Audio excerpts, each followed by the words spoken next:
Welcome back, ladies and gentlemen.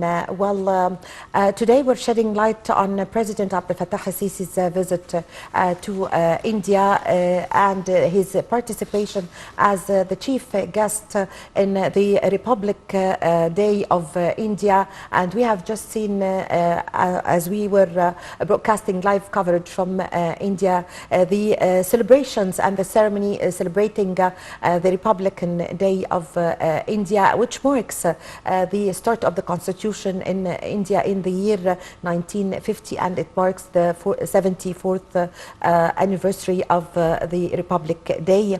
Also, the visit by President Abdel Fattah al-Sisi marks 75 years of the start of the diplomatic relations between Egypt and India. And today we would like to shed light on the economic affairs and the relations between Egypt and India. To shed more light on this, we have the pleasure to host today our dear guest, Dr. Youmn Hamaki, Professor of Economics. Good morning. Good morning. Good morning, Doctor. Good morning. So first of all, I'd like to shed the light on the significance of the participation of President Abdel Fattah al-Sisi as chief guest in this important event in India. Actually, very important, and I believe that India is playing a great role nowadays in the world economy.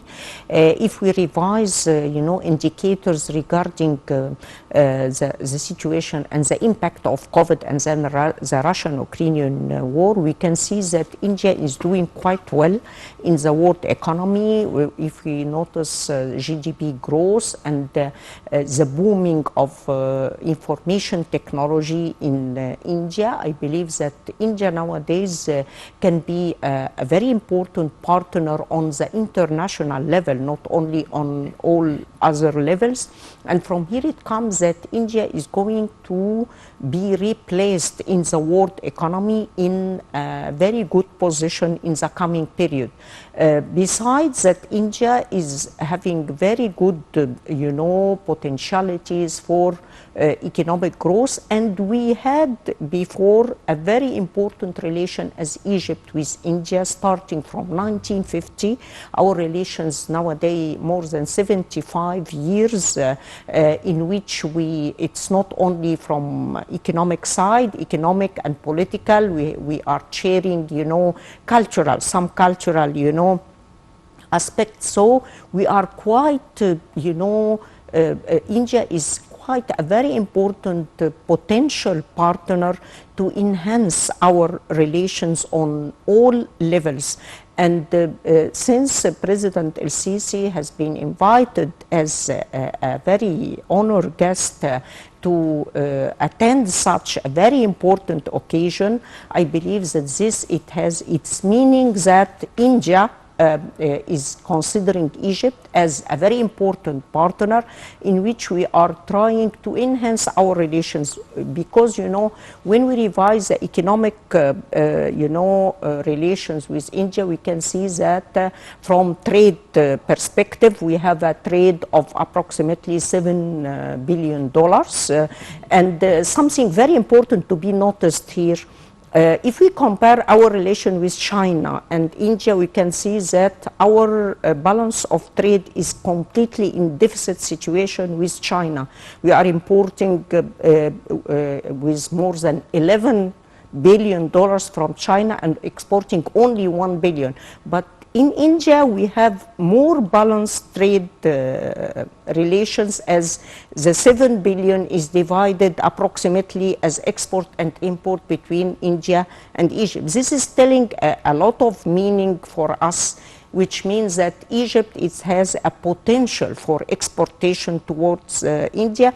And when nowadays we are talking that Egypt is about to formalize a trade strategy in which we are enhancing export, and we have the strategy of export promotion, I believe that India is replacing a very important partner. This is regarding trade. Regarding investment, the Indian investors here approximately $3 billion. So this is actually a minimal figure. It should be increased. Why? Because we are sharing a lot of potentialities regarding information technology, regarding medicine, regarding hydrogen and renewable energy. So a very important potential for enhancing economic relation between the two countries can be discussed, and we have to work as both sides in it. Yes, so Dr. Hamaki, President Abdel Fattah al-Sisi in this visit to India is accompanied by a high-level delegation, and the President yesterday have met with the owners and the heads of famous companies in India. Also, there was the memorandum of understandings and signing of agreements between the two countries yesterday. So what do we expect after this visit by President Abdel Fattah al-Sisi in the coming future in the field of trade and investment, in increasing or development that would be seen in the coming future in the field of trade and investment? Actually, you know, one of the most important things that we have to think about is that it's not just a matter of visits, because we always see that President al-Sisi is exerting efforts in his visits to different countries of the world, and we witness that these visits can be witnessed by diversification, which means that we are trying to diversify our relations not only with the Western countries that are representing very important partners to us, but with Asia as emerging economies and the rise for Asia for the coming period as expected. But you know, this diversification is quite important. It's not a matter only of visits and have this MOU signed, but what is more important than that is to work on this MOU, which means it needs a lot of work from both sides actually to activate this MOU. When we mention that there is signing MOU in the field of information technology, for example. So it needs from us to work. What are the potentialities of enhancing investment in this side? You know that lately we witness significant progress of relations in the field of information technology between China and Egypt. Why? Egypt can be considered as a very important hub for Africa and the Arab countries regarding, you know, information technology.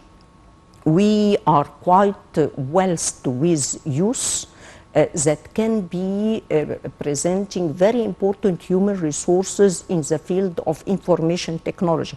And I believe that you can witness during the last period that Egypt attracting multinationals in the field of information technology. Why? And when I ask those the managers of these companies, they mention that the main reason, not the location, not everything about Egypt, but human resources. We are quite wealthy with youth, and I can speak to you like that because I'm a professor in university and I am attached with my students, so I know quite well to how extent, you know, we are, actually we are gifted by such human resources that we have to exploit it in the best way. And from here it comes that Egypt nowadays is becoming a very important attractive countries towards information technology. And since India is doing quite well in the field of information technology, you can imagine that a place like Lahore in India attracting multinationals and working as outsourcing services for all countries of the world, we can be a partner in India with Indian companies in such field of information technology. So I believe this is a very important area of cooperation, and our Minister of Information Technology has been in India before the visit of President al-Sisi. So I believe that we are nowadays preparing for more cooperation.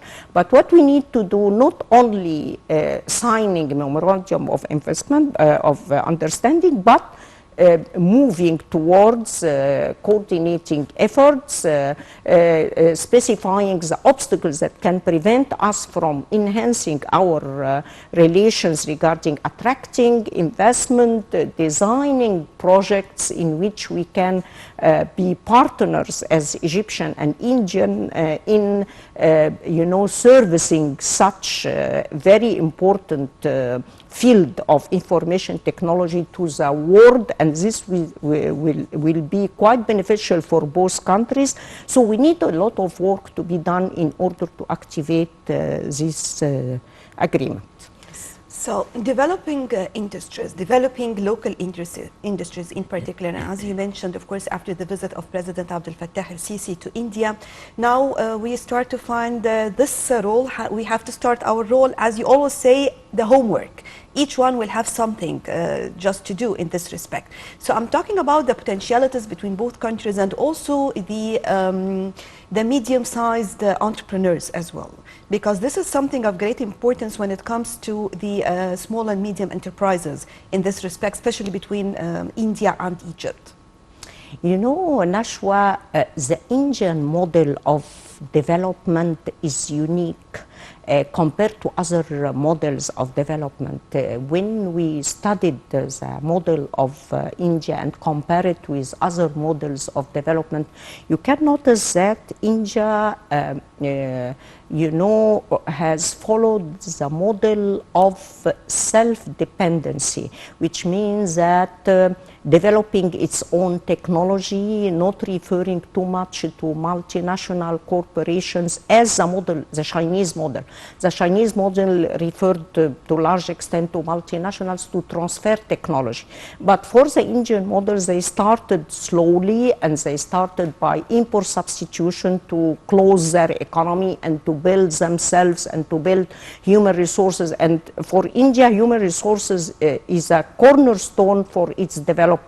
The educational system in India is quite good, and I believe that this is affecting to large extent its capability in information technology. So if we witness, for example, the model of manufacturing of cars, the experience of India can prove that they started by concentrating on import substitution, by developing their own model for manufacturing cars, and this actually has been reflected on a model that is producing an engine car, a pure engine car with its own technology. So this model is quite very important to be benefited from, and I believe that when we talk about part of MOU and what we are trying to develop with India is car industry, and nowadays Egypt is moving towards electrical cars, yes, and so on. So we need to know to how extent we can develop our cooperation in the field of car industry, since we have, Egypt has a very important experience in manufacturing of cars, but still, completely this experience is benefiting other countries rather than Egypt, unfortunately. Why? Because we are not putting the right strategy toward manufacturing. And I believe nowadays that Egypt is moving towards a new era in which we have our own strategy in industrialization, and we have to revise our situation towards, to how extent we can benefit from other experiences. And from here it comes that the Indian experience is quite unique to refer to. Yes. Dr. Youmn, as you've just mentioned now and said that the Small and Medium Enterprises program is very unique in India. Also yesterday, President Abdel Fattah al-Sisi, while attending the red carpet reception and the formal reception welcoming him to India, the President spoke during the reception, and one of his important words was that he said that he looks with great esteem to the Sustainable Development Program of India. So could you shed light on this, please? Yes, you know, the experience of India in developing SMEs is quite important for us. Why? Because during during the period I have been in El Shura Council, we had several visits from Indian responsible, and one of it that I didn't forget at all about a minister of SMEs.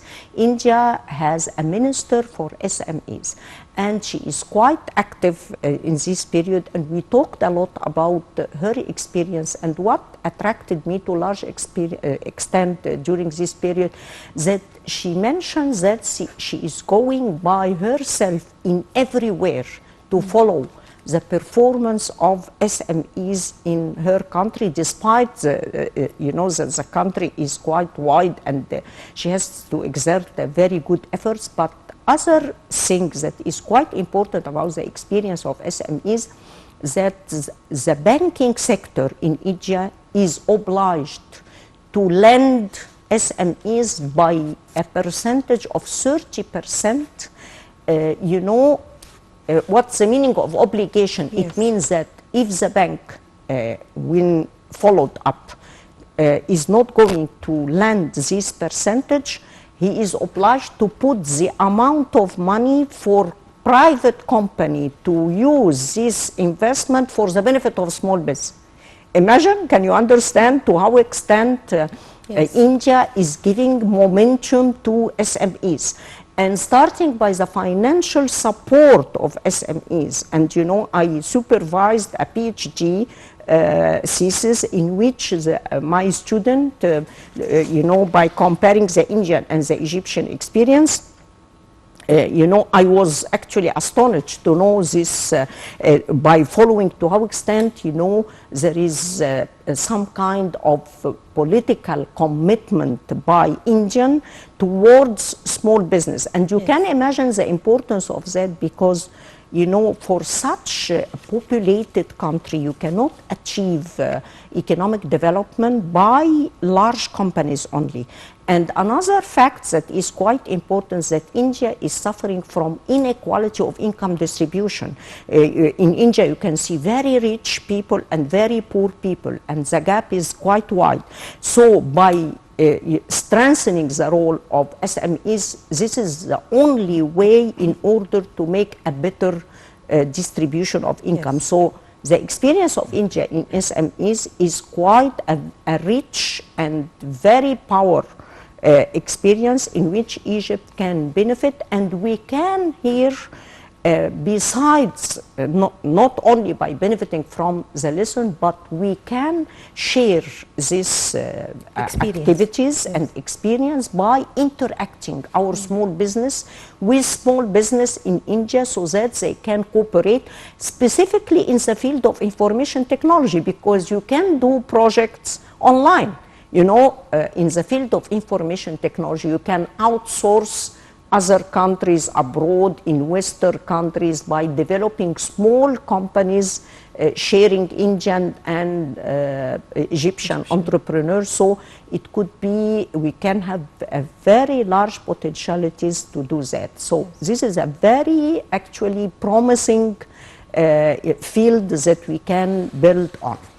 President Abdel Fattah al-Sisi has always been talking about developing and giving much more attention to the local industry and providing all facilities required in this respect. So we are talking about SMEs, but I'd like also to join the feeding industry, because as you mentioned now, talking for example about vehicles in general. Yes. So we are talking about a huge number of components that we are talking about a real feeding industry. So if we are going trying to work in this respect in particular? How can we work more to take benefit in Egypt? Because usually it is one of our main challenges. If you are talking about any product, many of the materials, many of the minute details, this will cost more sometimes. So talking about the feeding industry in particular. This is a very good question, Nashwa. Yani actually, when we revise, because when you put a strategy for any country regarding manufacturing, and nowadays we are waiting for launching our strategy of industrialization. You know, we kept saying that we don't have a strategy for industrialization. We kept saying in Egypt that we want to make the industrial sector as engine of growth. But unfortunately, we don't have a vision and we don't have a strategy to translate this into a reality. So when we talk about the industry of car in Egypt, the situation is as it. We failed actually to develop our own car as a competitive car, Egyptian car, to be exported. So we are only, assembling parts of cars by using different technologies and different trademarks. Yes. And in order to do that, we have to protect such trademark from competition. So we are putting very high customs and tariffs in order to protect such, industry. This is actually against completely the interest of our consumers. So we are not making this kind of, balance between the interest of producers in cars and the interest of consumers. And this is a defect, quite a big defect in our industrialization of cars. What we are trying to do nowadays, we are trying to rectify this situation by two important things. The first one is by developing parts of cars. By developing, the competitiveness of producing parts of cars and exporting them. In this area, we can develop our cooperation with India. Why? Because we can have some mutual benefits between the two sides regarding manufacturing and to what extent we can supply the world economy, international market with such component. Till we can develop our own technology so that we can, maybe we can have, maybe we cannot, maybe we can have other opportunity. And I had a study, a visibility study regarding how Egypt can produce electrical cars. And actually, Egypt is having such potentiality because we have a lot of inventions in our universities that are not used actually in the proper way to develop our own technology. So hopefully that we can start by developing our own car, electrical car, because this is the future. When we talk about cars, the manufacturing of cars, the future is electrical cars. So from my point of view, for this period, we can develop our capabilities to export only parts of cars to the world economy so we can enhance our competitiveness, and the figure of our exportation is going to increase substantially because we have done quite well in this area. But for our own car and our own technology, we can start by producing electrical car if we are going to start working from now. It's not just by talking, because we have talked a lot without any results. So we should work quite hard, and we know quite well what should be done. But yes, unfortunately, we are not able to implement what we are planning for. Yes. Right. Still, we have more to bring you, but just allow us to move into a quick break, then we'll be back.